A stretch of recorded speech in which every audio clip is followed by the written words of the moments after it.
Hello friend, good evening. I hope सब बहुत अच्छे होंगे। मैं भी एकदम अच्छी हूँ। Welcome to my channel Gaura Dhakre official.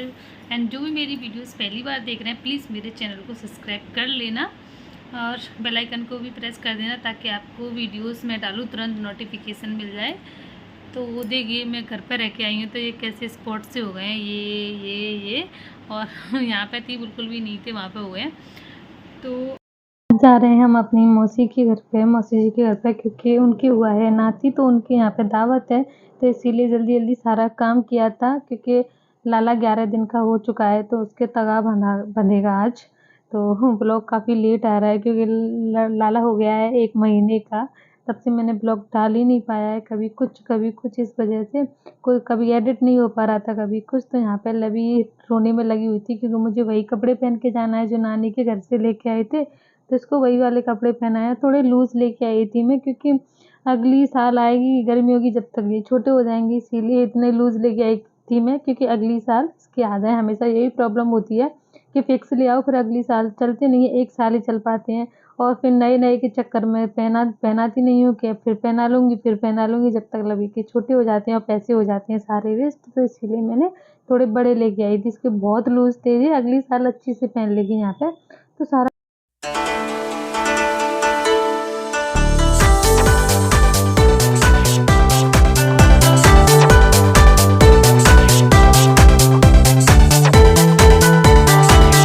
वाले कपड़े मुझे अच्छे सबसे ज़्यादा इसीलिए लगे थे क्योंकि इन कपड़ों के साथ छोटा-सा पर्स आ जाता है, चाहे तो इसको पिट्ठू बैग की तरह यूज़ कर सकते हैं, चाहे हैंड पर्स की तरह कर सकते हैं। और ये साथ में गई थी तब कपड़े लेने गए थे, तो ये बहुत खुश हो रही थी। इसकी पसंद से आए हैं और भी कपड़े हैं, मैं पूरा व्लॉग बनाऊँगी किसी दिन। तो यहाँ पे मैं हो जाती हूँ यहाँ पे रेडी। मैं भी तैयार हो गई, लब्बो भी हो गई। लब्बो ने और मैंने सेम कपड़े पहने हैं, लब्बी के पापा ने नहीं पहने हैं। रेडी, और लब्बी भी हो गई हमारी, और लब्बो के पापा भी हो गए। और लब्बी भी, चलो अपना पर्स ले ले। सुबह मैंने शीशा साफ किया था, देखो लब्बू ने लब्बू ने कर दिया ये खराब। ये है मेरा फाइनल लुक। ये वही वाली साड़ी है जो मैं करवा चौथ पे लेके आई थी। ये है, वहाँ पे हम जा रहे हैं, वहाँ पे आप सभी को वहीं डायरेक्ट मिलेंगे क्योंकि चुके हैं अपनी मौसी के घर पे। और यहाँ पे ना मैंने नीचे ब्लॉगिंग नहीं की थी कि नीचे गाने बज रहे थे बहुत, ढोलक, मतलब लाला के गाने हो रहे थे, वहाँ पे सब नाच रहे थे, तो मैंने वीडियो नहीं बनाया था, डायरेक्ट छत का बनाया। यहाँ पे छत पे दावत हो रही थी तो सब लोगों ने खूब खाया, दावत भी बहुत अच्छी थी। तो यहाँ पे देखो कैसे खाने में लगी हुई हैं आराम से, ये ऐसे खा रही हैं जैसे इनको मिला नहीं है खाने को। और यहाँ पे बैठी हुई हैं सब लोग, और जिसको खाना हो, भूख लग रही हो, वो आ सकता है दावत खाने के लिए, क्योंकि बहुत अच्छी दावत थी। हम दावत में गए गए थे, वहाँ से रात में आए थे। रात में 11:30 पौने ऐसा टाइम हो रहा था, तो आके सीधा सो गए। कुछ भी शूट नहीं किया था मैंने, बिल्कुल ही वीडियो नहीं बनाया था। तो उसके बाद सुबह काम हो गया था बहुत ज़्यादा, कपड़े उपड़े, तो मुझे कैमरा लगाने का ध्यान नहीं रहा, मैं भूल गई, तो मैंने तब वीडियो नहीं बनाया था। अब बज रहे हैं शाम के बज रहे हैं 7 नहीं 6:30। तो अभी बन रही है चाय और मैं बनाऊंगी खोआ की बर्फ़ी। क्यों मन कर रहा था कुछ मीठा खाने का, तो मैंने सोचा घर पे ही बनाते हैं, बाहर से मत लेके आओ। तो देखते हैं कैसी बनती हैं, और चलिए मेरे साथ, हम बनाएंगे। ये है आधा किलो से थोड़ा ज़्यादा खोआ है, बाज़ार का है। और यहाँ पे 150 ग्राम चीनी है, मतलब मैंने तौला नहीं है, 150 ग्राम के करीब ही होगी इतना ये। और ये है खोआ। अब जब तक मैं इनको चाय दे दूँ उसके बाद मैंने सारी तैयारी करके रख ली है, तब बनाऊँगी।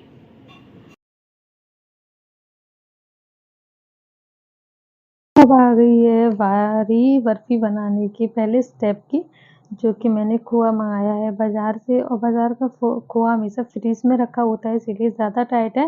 वैसे कोई दिक्कत नहीं है, टाइट हो जाए लूज़, कढ़ाई में रख के सारा अभी पिघलता है। तो यहाँ पे मैंने आधा किलो खोआ लिया था, उसमें 150 ग्राम चीनी ली थी। अगर आपको ज़्यादा मीठा अच्छा लगता है तो 200 ग्राम डाल सकते हो, इससे ज़्यादा मीठी हो जाएंगी बर्फ़ी।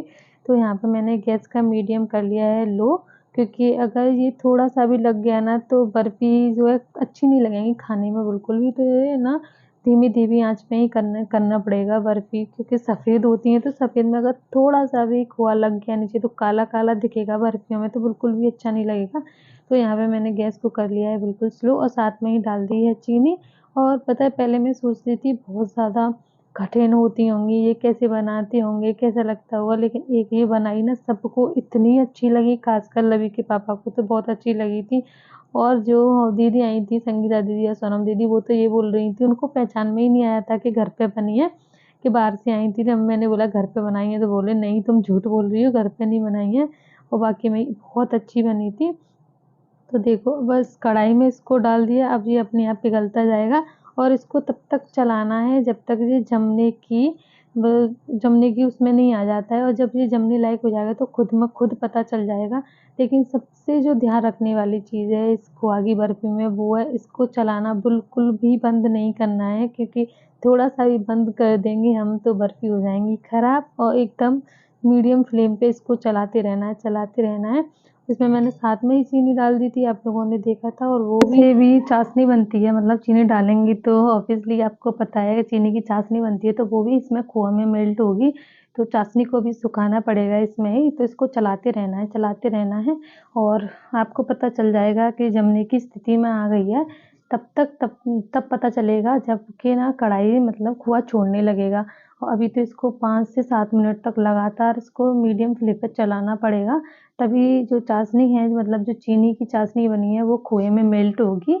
और हाँ, उसको चलाते-चलाते मेरा हाथ दुख गया था, क्योंकि बर्फ़ी भी तो बनानी है तो हाथ तो दुखेगा ही दुखेगा। तो ये ना अब बनने की स्थिति में आ चुकी है थोड़ी बहुत, क्योंकि ये साइड से खोआ छूटने लगा है तो समझ लेना बनने लायक हो गई है, और चीनी भी आपकी खोए में अच्छी तरह मेल्ट हो चुकी है। और जब तक मैंने ये बर्फ़ी जमाई, जब तक हमारी लवी गैस के पीछे ही खड़ी रही थी कि मुझे देखना है कैसे बनती है, क्योंकि सामने मैं इसको आने नहीं दे रही थी, क्योंकि जो खोआ है ना उसमें से उछट रहा था, खौली आ रही थी ना एकदम से उछट-उछट के जा रहा था। तो मैं इसे मना कर रही थी ऊपर मत आए, लेकिन ये बच्चे मानने वाले कहाँ हैं। तो इसको ऐसे ही ऐसे और 2 7 से 8 मिनट तक करते रहेंगे तो हमारी जो बर्फ़ी हैं वो जमने की स्थिति में आ गई हैं लगभग। और इसको दूसरा उपाय है कि मतलब हमारी जो बर्फ़ी हैं वो जमने की स्थिति में आ गई हैं, क्योंकि खोए को थोड़ा-सा हाथ में लेना है, दोनों उँगलियों के बीच में से गोल-गोल करके राउंड करके आप देख लेना, और अगर वो गोल बन जाए जो खोआ हमने लिया था कढ़ाई में से तो समझ लेना आपकी बर्फ़ी बिल्कुल जमने की स्थिति में आ गई है।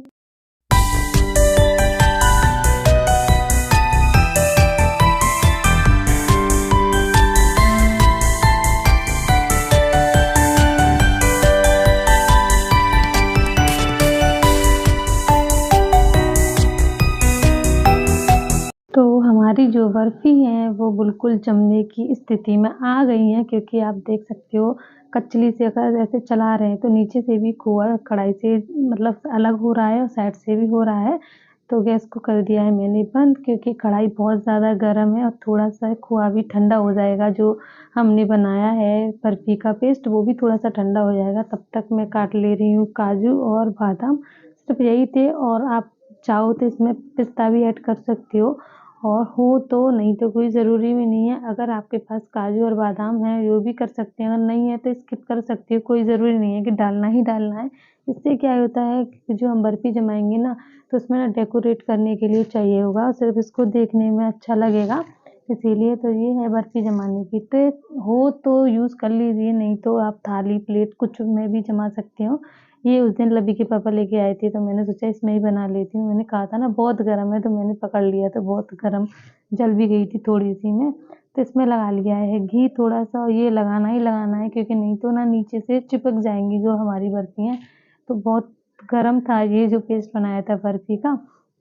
तो सिर्फ़ इसका यही अंदाज़ा है कि हमारी बर्फ़ी जमने लायक हो गई है कि नहीं, कि कढ़ाई से खोआ छूटने लगे, बस यही है। और या आप अपने थोड़ा-सा हाथ में लेके गोल-गोल करके देख सकते हो। तो यहाँ पे हम इनको फैला लेंगे ट्रे में, और आप जितनी मोटी पतली जमाना चाहो अपने अकॉर्डिंग कर सकते हो। इसमें ये नहीं है कि घर के लिए बना रहे हो तो इतना वो करने के लिए ज़रूरत नहीं है कि मोटी हुई कि पतली हो गई। तो मैंने अपने हिसाब से जमाई थी, आप लोग अपने हिसाब से जमा सकते हो। तो इसको मैं फैला दूँगी चारों तरफ।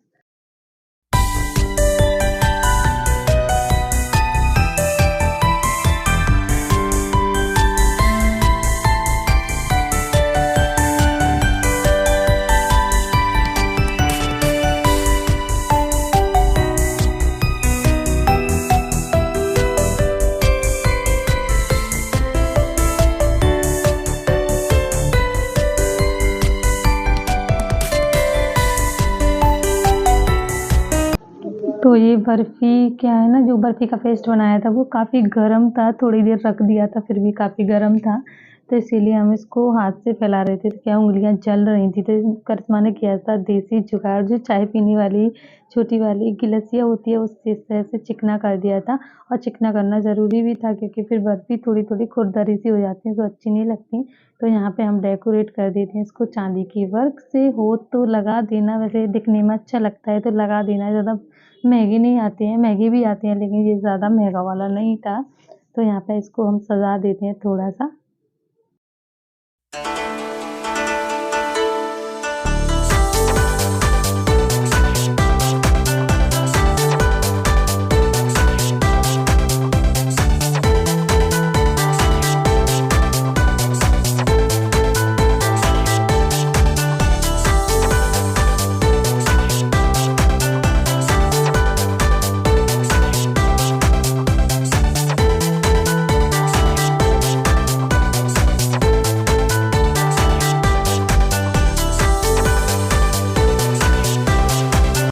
तो यहाँ पे हमने चांदी का वर्क लगा के रख दिया है इसको थोड़ा ठंडा होने के लिए, क्योंकि इसको रखेंगे फ्रिज में 1 डेढ़ घंटे के लिए। तब तक हम पतले-पतले स्लाइसेस कर लेंगे काजू, और उसके पतले-पतले करने हैं क्योंकि जो मोटे होंगे तो अच्छे नहीं रहेंगे। तो मैंने करिश्मा से बोल दिया ज़्यादा जल्दी करवा दे, तो वो उसको कटवाने में लगी थी।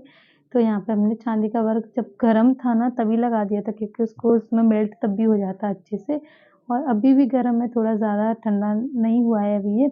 तो यहाँ पे इसमें हम ऊपर से डाल देंगे काजू और बादाम, हो तो पिस्ता डाल देना, नहीं तो कोई ज़रूरी भी नहीं है। तो इसको हम रख देंगे अब फ्रिज में, और इसको थोड़ा-थोड़ा ऐसे अच्छे से नीचे कर देंगे ताकि इसमें ये अच्छी तरह मेल्ट हो जाए, क्योंकि गरम में ही भले ही हो सकते हैं क्योंकि ठंडे में फिर नहीं होंगे। तो इसको रख देते हैं हम फ्रिज में। फ्रिज से निकालने के बाद में देखते हैं कितना अच्छा जमी। तो फ्रिज से निकलने के बाद देख सकते हो कितनी अच्छी जमी है ये। और फ्रिज में आपको तुरंत नहीं रखनी है गरम, इसको मतलब कढ़ाई से सब चीज़ करने के बाद 1 डेढ़ घंटे बाद रखना है कि ये नॉर्मल हो जाए रूम टेम्परेचर के बराबर, तब आपको फ्रिज में रखना है ये। और फ्रिज में 1 डेढ़ घंटे तक रखना है। उसके बाद देख लीजिए कितनी अच्छी जमी है। मैंने खुद ने ही मतलब सोचा था कि ये इतनी अच्छी बन जाएंगी, तो ये बनके तैयार हो गई हैं। तो आप लोग खा लीजिए, सबसे पहले आप लोगों के लिए है। तो देखो कितनी अच्छी जमी थी, बिल्कुल सेम। और इसका स्वाद बाहर वाली जो मार्केट से आती है उससे भी अच्छा था, क्योंकि घर पे बनाई थी तो इसमें मिलावट वगैरह कुछ ज़्यादा नहीं थी, सिर्फ इसमें चीनी थी और खोआ था। और बाज़ार में पता नहीं क्या-क्या डालते हैं, तो इसीलिए बहुत अच्छी बनी थी। शुद्ध देसी अपने हाथों से बनाओ, बिल्कुल सिंपल है। आप लोग भी ज़रूर बनाना एक बार। है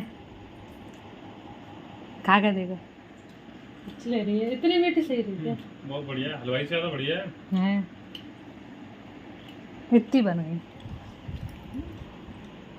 लड्डू लगे कितने खा